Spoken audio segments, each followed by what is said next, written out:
रोज पूजा करणं आवश्यक आहे का? आणि जर त्यामध्ये काही खंड पडला तर ते काही दोष लागतो का? आता मुळामध्ये मी तुम्हालाच एक प्रश्न विचारू इच्छितो की दररोज आपल्याला जेवणं आणि पाणी पिणं गरजेचं आहे का? आवश्यक आहे, त्याशिवाय आवश्यकच आपलं आहे. जीवन आपण जगू नाही शकत त्याशिवाय.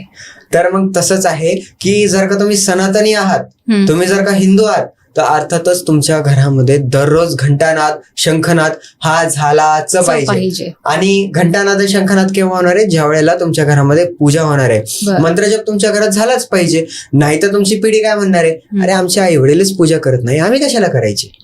तशी आजची जी काही तरुण पिढी आहे ती इंग्रजी परंपरेकडे खूप जास्त वळलेली आहे.